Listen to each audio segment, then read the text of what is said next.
ആത്മബന്ധുക്കൾക്ക് വിനീതമായ നമസ്കാരം. നമ്മുടെ ജീവിതത്തിൽ നമുക്ക് കഴിയുന്ന വിധം നാം നമ്മെ തന്നെ ഉദ്ധരിക്കാൻ ആവതും പ്രയത്നിക്കേണ്ടതാണ്. നമുക്ക് എത്ര കണ്ട് കഴിയുമോ അത്ര കണ്ട് നാം നമ്മെ ഉയർത്താനായിരിക്കണം പരിശ്രമിക്കേണ്ടത്. ഒരിക്കലും നാം നമ്മെ തന്നെ താഴ്ത്തരുത്. ഉദ്ധരേത് ആത്മാനാം അവസാദയെ. നാം നമ്മെ തന്നെ ഉയർത്തണം. വിഷയജാലങ്ങളിൽപ്പെട്ട് അഴുക്കുചാലിൽ കടന്ന് കെട്ടിമറിയുന്നത് പോലെ അതിൽ നിന്നും നാം നമ്മെ തന്നെ ഉദ്ധരിക്കണം എന്നാണ്. എന്താണ്? ആവതും ഭക്തി വിജ്ഞാന വൈരാഗ്യാദികൾ നേടുവിൻ, പ്രയത്നിപ്പൂ മഹാത്മാക്കൾ ആയുഷ്കാലം മുഴുവനും. നമ്മുടെ ജീവിതകാലം മുഴുവൻ നാം പരിശ്രമിക്കേണ്ടിയിരിക്കുന്നു. എന്തിന്? ആവതും ഭക്തി വിജ്ഞാനം. കഴിയുന്നതും ആവതും എന്നാൽ നമ്മളാൽ കഴിയുന്ന വിധം ഭക്തി വിജ്ഞാനം വൈരാഗ്യാദികൾ നേടുവാൻ. നമുക്ക് വേണ്ട ഗുണങ്ങളാണ്, നാം വളർത്തിയെടുക്കേണ്ട ഗുണങ്ങളാണിതൊക്കെ. എന്ത്? ഭക്തി.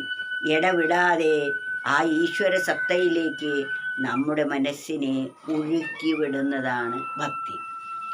വിജ്ഞാനം എന്നാൽ, ജ്ഞാനമെന്നാൽ ആത്മാവിനെ സംബന്ധിച്ച സാമാന്യമായ അറിവിനാണ് ജ്ഞാനം എന്ന് പറയുന്നത്. വിജ്ഞാനം എന്നാൽ അനുഭവജ്ഞാനം. ആത്മാവിനെ സംബന്ധിച്ച അനുഭവത്തിനാണ് വിജ്ഞാനം എന്ന് പറയുന്നത്. അതുകൊണ്ട് നമുക്ക് കഴിയുന്നതും ഭക്തി, വിജ്ഞാനം, വൈരാഗ്യാദികൾ. വൈരാഗ്യം മുതലായ, എന്താ വൈരാഗ്യം എന്ന് പറഞ്ഞാൽ? ഈ പ്രപഞ്ച വസ്തുക്കളെല്ലാം അനുനിമിഷം നശിക്കുന്നതാണ് എന്ന് ബോധിച്ച് അവയിലുള്ള നമ്മുടെ സത്യബുദ്ധി പിൻവലിക്കണം. ഇവ സത്യമല്ല, ഇവയൊക്കെ അനിത്യമാണ്, ക്ഷണികമാണ്, തുച്ഛമാണ്, മാത്രമല്ല ദുഃഖപ്രദം കൂടിയാണെന്ന് ബോധിച്ച് അതിൽ നിന്നും മനസ്സിനെ പിന്തിരിക്കുന്നതിനെയാണ് വൈരാഗ്യം എന്ന് പറയുന്നത്. വസ്തുക്കളോടുള്ള അത്യാസക്തി ഇല്ലാതെ ആകുന്നതാണ്. ആസക്തി ഇല്ലാതെ ആവണമെങ്കിൽ അവയുടെ തനി സ്വഭാവം അറിയണം. പ്രപഞ്ച വസ്തുക്കളെല്ലാം തന്നെ ആദിയിൽ വളരെയധികം ആകർഷണീയവും ഏറ്റവും അധികം സുഖപ്രദായകവുമാണ് എന്ന് തെറ്റിദ്ധരിപ്പിക്കുന്നു നമ്മെ.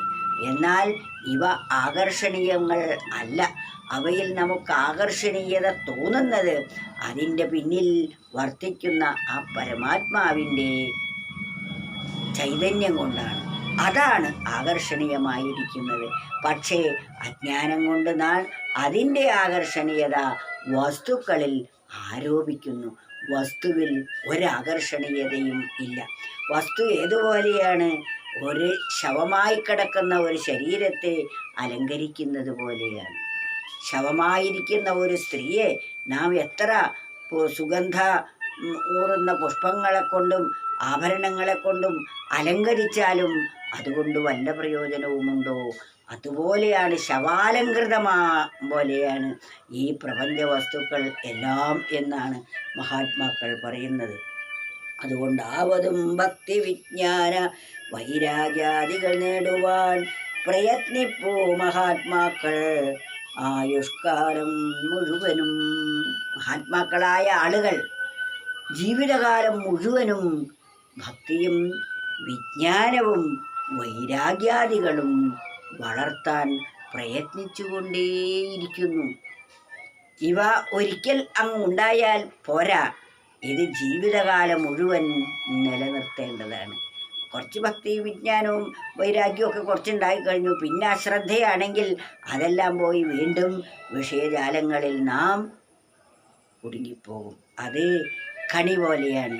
ഏതുപോലെയാണ് ഈ വിഷയങ്ങൾ? അവയ്ക്കുദാഹരണം, കലവറയിൽ ധാരാളം നെല്ലും ധാന്യങ്ങളും ചാക്കിൽ ധാരാളം കെട്ടിവച്ചിരിക്കുന്നു. അവ വന്ന് എലി ചാക്ക് കടിച്ച് കീറി ആ അരിയൊക്കെ തിന്നുന്നത് കണ്ടപ്പോൾ യജമാനൻ എന്തു ചെയ്തു? ഒരു എലിക്കണി വാങ്ങിക്കൊണ്ടുവന്നു. അതിലൊരു മീനിൻ്റെ തലയും വെച്ചു അത് കണിച്ചവിടെ വെച്ചു. ഉടനെ എലി വന്നു അരി തിന്നാനായിട്ട്. എലി വന്നപ്പോൾ ഈ മീനിൻ്റെ രൂക്ഷമായ ഗന്ധത്തിൽ ആകൃഷ്ടമായി ആ കണിയിൽ പോയി കുടുങ്ങി ചാകാനിട വന്നു.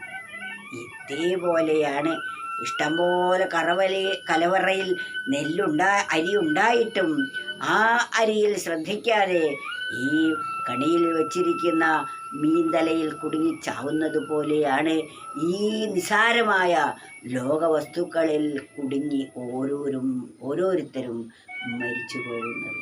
അനന്തമായ ആനന്ദം ഓരോ മനുഷ്യനിലും ഈശ്വരൻ നിക്ഷേപിച്ചിരിക്കുന്നു.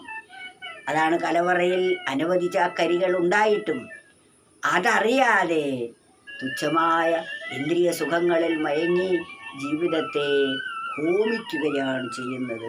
അതിന് പോവാതെ നിരന്തരം നമ്മുടെ ഇന്ദ്രിയങ്ങളെയും മനസ്സിനെയും നമ്മൾ നിയന്ത്രിച്ച് ആത്മോന്മുഖമായി തിരിക്കാൻ മഹത്തുക്കളായവർ അനവരതം പ്രയത്നിച്ചുകൊണ്ടേയിരിക്കുന്നു.